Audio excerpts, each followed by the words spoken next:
fala na questão da batalha da opinião pública, eu acho super válido, porque, assim, desde quando eu comecei no rap, há 23 anos atrás, o rap sempre foi muito mal entendido na questão da mídia. Várias pessoas que faziam rap na questão do protesto foram mal compreendidas, entendeu? E a gente está aí lutando todos os anos, explicando. Deixo bem claro, pelos meus 41 anos de idade, o meu foco ainda é a vida. O meu foco dentro das comunidades é trabalhar a vida, é trabalhar a autoestima, porque quem mora em comunidade como eu sabe muito bem do que eu estou falando. Estou cansado de várias políticas públicas nas quais eles inventam aí, que estão falando que estão tendo atenção ao pobre, que tendo atenção ao negro, que tendo atenção à família. Isso é tudo papo furado. Ainda se tem, dentro das comunidades do Distrito Federal, negros morrendo por uso de crack, de drogas. Ainda tem família sem estrutura alguma. Ainda existe falta de saneamento básico. E aonde eu procuro o meu desabafo? Procuro através das minhas músicas. Estou fazendo agora um disco em comemoração de 20 anos de carreira, e eu falei para minha mãe, em 1989, que queria um dia fazer um disco falando somente de alegria, falando somente de festa, de prazeres. Infelizmente, continuo ainda fazendo um disco falando de críticas. Não vou parar por aqui. Ligo muito por pessoas que estão comigo para somar, entendeu? E pouco me lixo, pouco me preocupo na questão da crítica. A crítica sempre vai ter, porque não é brincadeira quando você tem todos os dias na porta da sua casa pessoas necessitadas num país que se julga um país rico. Eu sempre falo que se as pessoas tivessem noção, pensassem hoje no pobre, no favelado, no negro, no índio, nos menos favorecidos, como a FIFA, pensasse como Copa do Mundo e fizesse investimento a eles, ao mesmo que estão fazendo em 2014 para a Copa do Mundo aqui no Brasil. Então, as pessoas não têm esse tipo de atenção. Enquanto essas pessoas não forem compreendidas, não forem respeitadas como verdadeiros cidadãos que constroem esse Brasil dia a dia, eu estarei fazendo rap, estarei expondo minhas críticas. Tá ok? Uma boa noite a todos vocês. Vamos lá? O nome dessa música chama Olho do Furacão.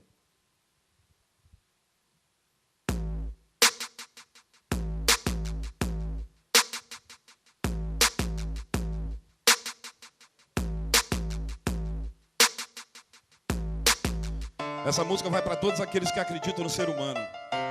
O ser humano não é entulho que está jogado no canto.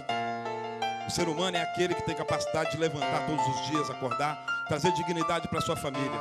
Aquele que todo dia bota comida no prato, que leva o filho, que incentiva o filho ao estudo, que incentiva o filho à leitura, que incentiva o filho à educação. Muito obrigado a todos que acreditam nessa proposta.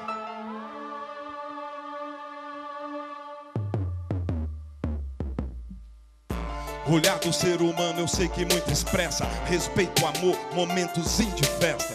E essa bandida às vezes quer uma responsa.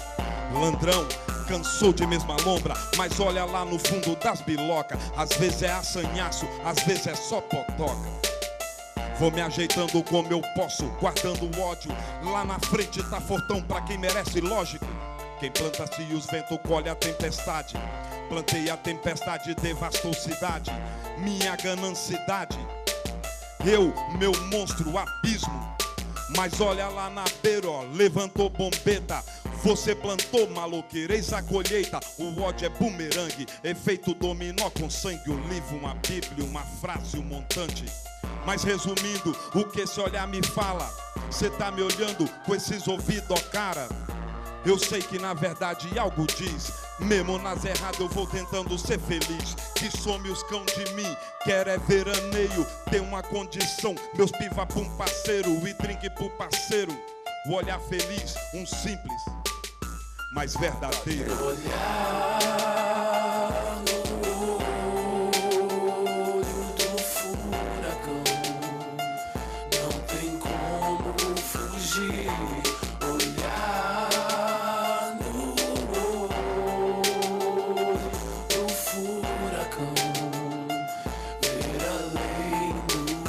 Eu acredito na luz, eu acredito no estudo, na dignidade de cada ser humano. Eu sei que é quente a dor de não marcar um importante gol.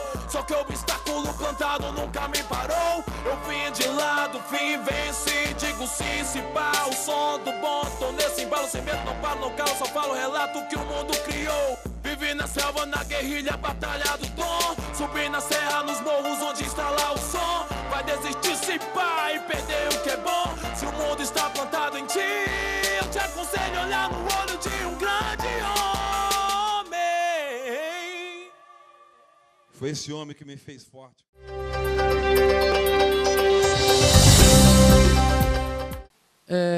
Gostaria de chamar à mesa o nosso conferencista principal da noite, convidado da nossa organização, muito citado pelos movimentos sociais como um nome importante para apresentar o seu ponto de vista sobre o tema. Ex-professor da Faculdade de Comunicação, doutor de grande renome no tema da teoria da mídia e da política, ciência política também, foi professor da ciência política. Nosso querido Vinícius Arthur de Lima, por favor.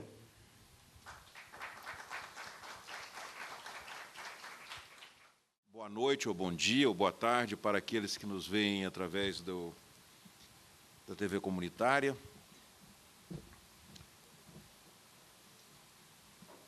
Eu aceitei o convite do Percy, e a primeira coisa que eu queria registrar é que eu, evidentemente, me identifico muito com a questão que está envolvida, que foi escolhida como tema desse evento. Do meu ponto de vista, a batalha da opinião pública é a batalha mais importante do mundo contemporâneo. E é interessante que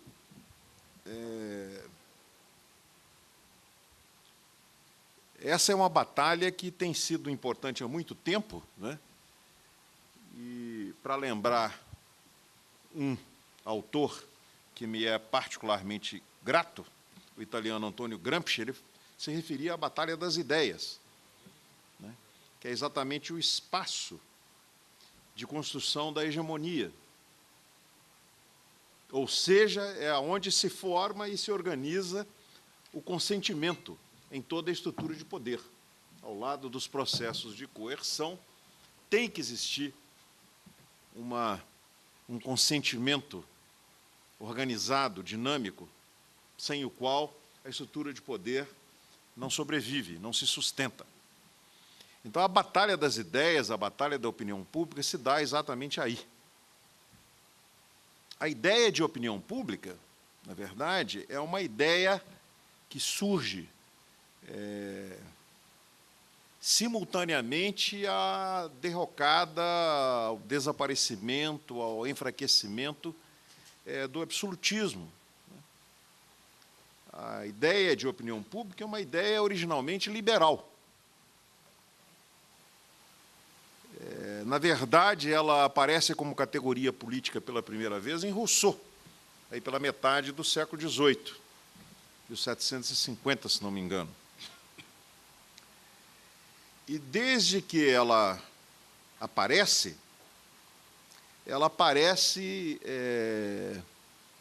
em dois sentidos básicos. Antes de falar quais são os sentidos, eu quero reforçar essa ideia da opinião pública como categoria política sendo um avanço em relação às formas despóticas e absolutistas de poder. Porque a perspectiva de se levar em conta, do ponto de vista da legitimação do poder, algo que não fosse o círculo fechado das cortes imperiais, é que marca, né, a entrada da categoria opinião pública no espaço do debate político. Porém, desde que isso acontece, esse conceito, que é um conceito em disputa até hoje, não é um conceito dado, fixo, absolutamente, ele aparece em duas perspectivas bastante distintas e até mesmo, na verdade, excludentes. Um primeiro sentido é da opinião pública como a rainha do mundo. É a soberania da razão, portanto, exclusiva daqueles que são iluminados, na perspectiva do iluminismo filosófico. Nessa perspectiva, a soberania da razão é elitista e excludente. Mas, desde Rousseau, existe um outro sentido, que é o sentido da opinião pública como vontade da maioria e, portanto, expressão da soberania popular. Aí a ideia do público está muito vinculada à ideia da legitimação do poder via vontade soberana do conjunto da população. Na verdade, eu não vou entrar nisso aqui, mas eu achei importante fazer essa menção inicial. Essas perspectivas diferentes de opinião pública escondem conceitos opostos do que seja a liberdade humana, né? Porque você tem a liberdade liberal individualista, né, centrada no indivíduo. Ela inclusive desqualifica a opinião pública pela impossibilidade dela ser generalizada, né? Porque ela exclui todos aqueles que não são iluminados, que não são portadores da razão. Mas tem uma outra perspectiva de liberdade, que é a liberdade que se constrói no fazer político, que se constrói no autogoverno, na participação. Essa é a liberdade que abraça a perspectiva da opinião pública do ponto de vista da soberania popular.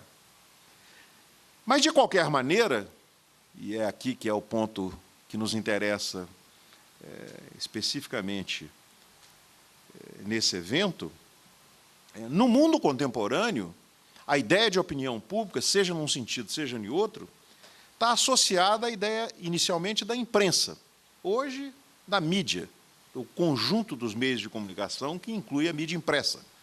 Mas não só a mídia impressa, eu incluiria aqui, inclusive, as tecnologias mais recentes, especificamente a internet. Então, a ideia de opinião pública necessariamente passa pela mídia, porque a mídia, como o próprio nome indica, na sua origem semântica pelo menos, é a mediadora da construção da opinião pública, né? É ela que deveria construir o espaço público onde se forma e se constrói a opinião pública. É interessante porque, no caso da história política do Brasil, a ideia de opinião pública, eu li recentemente, independente do convite para vir aqui, eu ando interessado nessas questões, e eu li recentemente um léxico de história das ideias e dos conceitos que tem a expressão opinião pública. E, curiosamente, a expressão opinião pública só aparece dicionarizada na língua portuguesa, tanto no Brasil quanto em Portugal, no final do século XIX, 1890. Mas é muito interessante porque, quando Dom João VI vem para o Brasil, em 1808, e quando, com a vinda dele, vem em meio de contrabando uma tipografia oficial, né, ou a impressão oficial, que é o primeiro nome, começam a surgir no Brasil várias formas de material impresso. E tem vários pesquisadores no Brasil que trabalham com isso, mas começa a circular também simultaneamente no Brasil, além do material impresso que já é produzido aqui a partir da existência de uma tipografia oficial, porque até então, embora tenha havido várias tentativas, isso nunca foi possível por causa do controle do Estado e da Igreja Católica, né, em relação à colônia. Mas, quando Dom João vem, surgem impressos e começa a circular também aqui um jornal em língua portuguesa que era impresso fora do Brasil, que muita gente considera, inclusive, que é o primeiro periódico brasileiro, que é o Correio Brasiliense, do Hipólito da Costa. E uma coisa interessante que eu aprendi lendo esse léxico que tem a expressão opinião pública, o próprio Hipólito da Costa, lá em 1821, portanto, 13 anos depois que o Correio Brasiliense já estava circulando, ele usa a expressão guerra de opinião para combater as monarquias não constitucionais, né? E para dizer que o que legitimava o poder, mesmo monárquico constitucional, não era a força, mas deveria ser a opinião pública. Só que o entendimento, tanto do Hipólito da Costa, quanto de quem estava responsável por esses impressos, que começam a aparecer a partir de 1808, era uma visão da opinião pública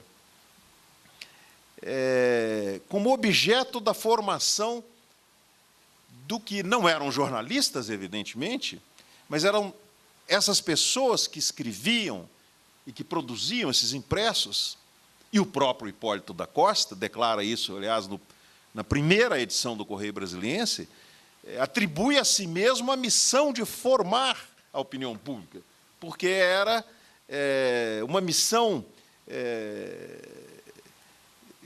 quase que equivalente à educação, né, formal.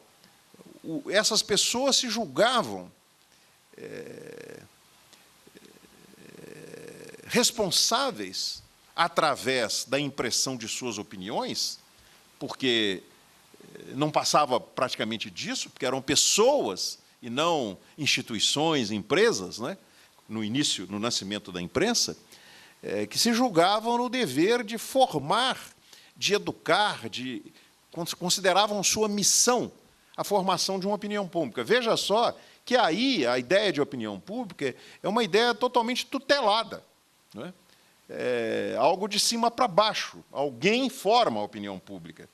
E aí tem, inclusive, um brasileiro que eu estou, no momento, interessado e quero estudar mais, que é o José da Silva Lisboa, o Visconde de Cairu, que fez vários desses impressos e que era um defensor não só da censura da imprensa, né, como achava que a liberdade da imprensa e a liberdade de expressão universalizada eram danosas ao poder, e que tinha essa mesma ideia da imprensa como formadora da opinião pública, né, com esse papel missionário de tutelar a formação da opinião pública no público, da forma como eles entendiam o público ali no início do século XIX, numa sociedade, evidentemente, escravista e excludente. Tudo isso é para dizer o seguinte: embora isso venha lá do início do século XIX, isso não é muito diferente do que a imprensa e a grande mídia de hoje pensam, e não é muito diferente da forma como ela atua.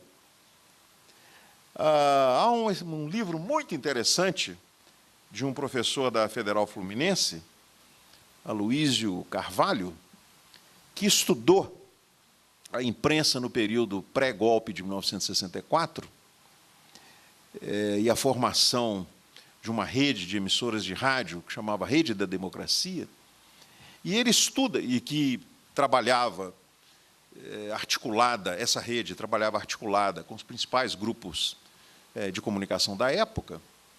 Então, o que saía na rede saía também nos jornais, né? E ele estudou os editoriais dos jornais, os editoriais dessa rede, e ele chega à conclusão, nesse livro, que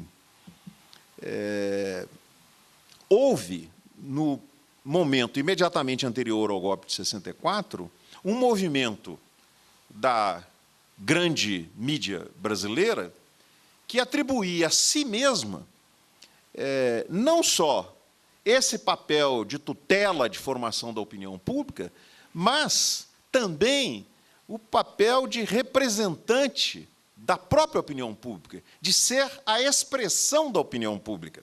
Não é só que ela acreditava ter o papel de missão de formar a opinião pública, mas e ele comprova isso nos editoriais, ela se julgava mais legítima na representação da opinião pública da população brasileira do que os canais institucionais de representação. Naquela época, a briga principal da imprensa, evidentemente, era para derrubar o presidente da República, mas também contra o parlamento, né? Portanto, contra a representação institucional através de partidos e dos políticos normalmente eleitos, democraticamente eleitos, né? Ele faz uma contraposição muito interessante nesse livro, porque ele chama essa divergência, né, uma divergência que trabalha com dois conceitos completamente distintos de opinião pública. Um é o conceito que ele chama, no livro, de conceito institucional, que acha que a expressão da opinião pública está, na democracia representativa, pelo menos, através dos políticos eleitos num processo eleitoral para expressar a vontade da opinião pública, e o outro que ele chama de concepção publicista, que é essa, que tem tudo a ver com aquela já do tempo, lá que vem desde o tempo do Hipólito da Costa, do início do nascimento da imprensa no Brasil, que é essa de tutela da opinião pública, mas mais do que tutela, né? Além de tutelar, reivindica para si mesma o papel de representante da própria opinião pública. Pois bem, nós sabemos que, apesar do avanço importante que as novas tecnologias têm representado do ponto de vista da comunicação, da possibilidade de novas interações, de sociabilidade entre pessoas, etc., e a existência, em determinados momentos, sobretudo nos processos eleitorais, né, de movimentos que se formam através das redes sociais, de blogs, né, mesmo de portais, que são capazes, têm sido capazes, muitas vezes, de construir uma corrente contra-hegemônica em relação ao discurso hegemônico da grande mídia. Nós sabemos disso, mas sabemos também que a boa parte da população brasileira, a imensa maioria da população brasileira, na verdade, ainda usa como fonte fundamental de informação a velha mídia, né? Sobretudo o rádio e a televisão. Porque a mídia impressa no Brasil, como diz o Bernardo Kucinski, ele tem uma frase que eu gosto muito, que ele fala que a elite brasileira é a fonte, a protagonista e a leitora da mídia impressa, né? O que exclui do espaço público criado pela mídia impressa a imensa maioria da população brasileira, né? Então, a mídia impressa é um caso muito particular, se bem que nós sabemos, também por uma série de circunstâncias, que a mídia impressa ela costuma pautar, né, boa parte da mídia não impressa. Mas o que eu quero insistir aqui é que, apesar do avanço e das promessas potenciais das novas tecnologias, boa parte, no caso brasileiro, boa parte da nossa população ainda usa como fonte de informação principal, tanto de informação política como de entretenimento, a mídia tradicional, sobretudo o rádio e a televisão. Então, é muito importante que a gente tenha presente qual é a situação hoje, no Brasil, dessa velha mídia. E eu vou dar só 4 características aqui, porque eu quero fazer eu estou construindo um argumento e preciso de falar um pouco sobre o que caracteriza essa grande mídia no Brasil. Em primeiro lugar, como nós todos sabemos, ela é uma mídia oligopolizada, que contraria frontalmente o parágrafo 5º do artigo 220 da Constituição, que fala explicitamente que os meios de comunicação não podem ser objeto de monopólio ou oligopólio. Mas ela é uma mídia oligopolizada. Na verdade, a grande mídia no Brasil hoje é controlada basicamente por 4 grupos e seus associados. A editora Abril, da família Tivita, o Grupo Folha, da família Frias, o grupo Estado da família Mesquita e, evidentemente, o grupo Globo da família Marinho, com as suas interconexões e associações. Há, evidentemente, outros poderosíssimos grupos regionais que estão associados de uma forma ou outra a esses grupos principais. Me lembro, por exemplo, do grupo RBS, né, que é uma família, Sirotsky, que controla praticamente todas as formas de comunicação de massa em 2 estados brasileiros, Rio Grande do Sul e Santa Catarina. O último jornal que não pertencia ao grupo em Santa Catarina foi comprado pela RBS no ano passado, que era a Notícia de Joinville. Pois bem, então a primeira característica dessa formadora de opinião pública é que ela é oligopolizada. Portanto, poucos falam, muitos escutam. A outra característica é que esses grupos são partidarizados.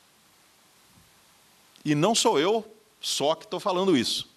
Recentemente, a ex-presidente da NJ, Judite Brito, que é superintendente do Grupo Folha, deu uma declaração explícita, em março do ano passado, dizendo que, sim, considerada a fraqueza dos partidos de oposição no Brasil, que, sim, era verdade que os jornais assumiram para si a tarefa de fazer oposição ao governo.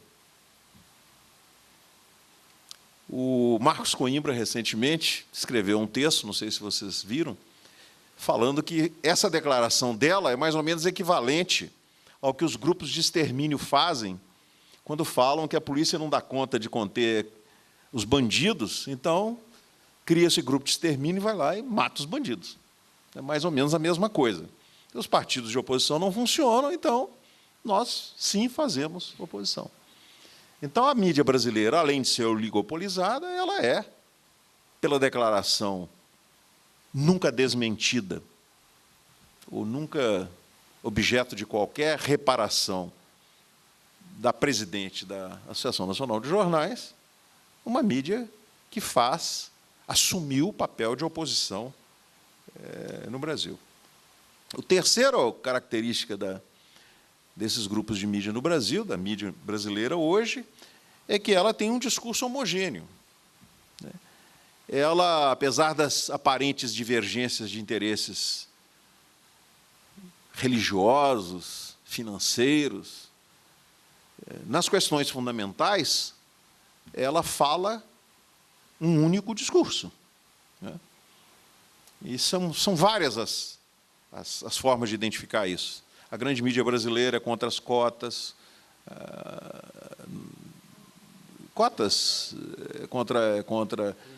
ela criminaliza os movimentos sociais. O Bernardo também, eu não vou lembrar aqui agora, mas ele uma vez fez, até uma introdução, um prefácio que ele fez para um livro meu, ele lista. Ela tem um discurso homogêneo. Agora, recentemente, nós tivemos uma prova absolutamente contundente disso, que foi a posição homogênea, salvo uma exceção ou outra do que não pode nem ser considerado grande mídia, da mídia brasileira em relação ao julgamento da ação penal 470. Não houve praticamente divergência. E, finalmente, essa grande mídia brasileira não tem qualquer compromisso com a verdade. Ela é uma mídia que se Rui Barbosa tivesse vivo, aquele discurso dele lá de 1920, o dever da verdade, se bem que é um discurso que representa um momento de transição na imprensa brasileira, que precisa ser discutido, mas, de qualquer maneira, eu me lembrei disso aqui agora, ele poderia fazer esse discurso hoje, que se aplicaria perfeitamente ao caso. Eu estou me lembrando aqui, por exemplo, nós todos sabemos que isso é verdade, mas eu vou dar um exemplo. Acaba de sair um livro do Jackson Alencar, que chama Ditadura Continuada, que é sobre a cobertura que a Folha de São Paulo fez das eleições de 2010. E ele pega aquele caso da publicação da ficha falsa do DOPS, da então candidata, pré-candidata, porque foi no período pré-eleitoral, Dilma Rousseff. E ele fez um trabalho exaustivo de mostrar como, apesar de todas as evidências de que a ficha era falsa, de que não havia forma de se comprovar, enfim, que foi comprovado que a ficha era falsa, dia por dia, todas as evidências, etc., e a Folha de São Paulo jamais admitiu, e continuou, não só a Folha, como outros veículos, ele dá exemplo, por exemplo, eu me lembro aqui de uma capa da revista Época, muito depois, que continuava a insistir como se aquela ficha, né, fosse verdadeira. Então, a grande mídia brasileira não tem qualquer compromisso com a verdade. Agora, o mais interessante, ou mais doloroso disso tudo, é que quem garante esta mídia que se comporta dessa forma e que tem essa perspectiva que eu já identifiquei aqui com relação à tutela da opinião pública é o Estado brasileiro. Quem garante a existência dessa grande mídia é o Estado brasileiro. Há pouco tempo, a Secretaria de Comunicação da Presidência da República divulgou dados referentes aos primeiros 19 meses do governo Dilma em relação à utilização das verbas oficiais de publicidade. 19 primeiros meses, até junho ou julho deste ano. Julho deste ano. 70% do volume total foram canalizados para apenas 10 grupos de mídia. E do total, mais ou menos um terço, um pouco mais do que um terço, foi destinado apenas à TV Globo e aos sites controlados pelas organizações Globo. Somente para a televisão, não é para o Grupo Globo todo. Então, há uma violenta concentração da distribuição dos recursos públicos de publicidade exatamente para os grupos de mídia que fazem e que têm esse comportamento aqui. É uma mídia oligopolizada, partidarizada, tem um discurso homogêneo, que é contra várias, inúmeras, das metas de governo, tanto desse governo quanto do governo anterior, e é uma mídia que não tem compromisso com a verdade, mas vive financeiramente sustentada pelo Estado brasileiro. E mais, ela não só é sustentada pelo Estado brasileiro, como ela se apoia numa estrutura legal absolutamente arcaica e superada, que o Estado brasileiro se recusa a modificar, ou de tomar qualquer iniciativa para que ela mude. Pelo menos enviar um projeto ao Congresso Nacional para que a configuração legal que permite os absurdos que ocorrem no Brasil continue acontecendo. Quais são algumas das características dessa legislação? Como é que está meu tempo aí? Faltam 7 minutos? Tá, eu vou abreviar. A legislação brasileira. Vou me referir basicamente à radiodifusão, rádio e televisão. Ela é uma legislação... A radiodifusão é um serviço público, definido constitucionalmente. É um serviço público que que é regulado de forma totalmente assimétrica em relação a qualquer outro serviço público. É tão assimétrico, tão diferente de qualquer outro serviço público, que os grupos que historicamente controlam a radiodifusão no Brasil, que são concessionários desse serviço público, conseguiram colocar dentro da própria Constituição, lá no capítulo 5 do título 8º, as principais regalias que são prioridade só deles, radiodifusores. Os prazos de concessão, 15 anos para a TV e 10 anos para a rádio, são os maiores que existem no planeta. As condições para cancelamento de uma concessão, ao contrário de qualquer outro serviço público, que o contrato do serviço dá ao poder concedente o direito de interromper o contrato quando alguma previsão contratual não for cumprida. No caso do serviço de radiodifusão, o cancelamento tem que ser objeto de uma votação em aberto de 2/5 do conjunto de deputados e senadores do Congresso Nacional. Nunca houve, nem nunca vai haver. E a não renovação só pode acontecer 2/5. 3/5, né? 3/5. Está escrito no texto da Constituição. E a não renovação só pode ser efetiva por um processo judicial. O poder concedente não tem autonomia para poder cancelar. Eu vou andar depressa aqui. A legislação é assimétrica, é totalmente desatualizada. O Código Brasileiro de Telecomunicações, o CBT, é de 1962, está fazendo 50 anos. 50 anos. Vocês imaginam, em termos de rádio e televisão, o que é 50 anos? A televisão estava começando, era preto e branco, não tinha vídeo, não tinha nada. No entanto, é o código que vige até hoje. Boa parte dos avanços que foram conseguidos na Constituição, boa parte, ou a imensa maioria deles, não foi regulamentado, as normas e princípios não foram regulamentados, portanto, não são cumpridos. Além do que, a legislação, é uma outra característica, é omissa em relação a algumas coisas fundamentais. Por exemplo, propriedade cruzada dos meios, que é o caminho mais curto para a concentração da propriedade.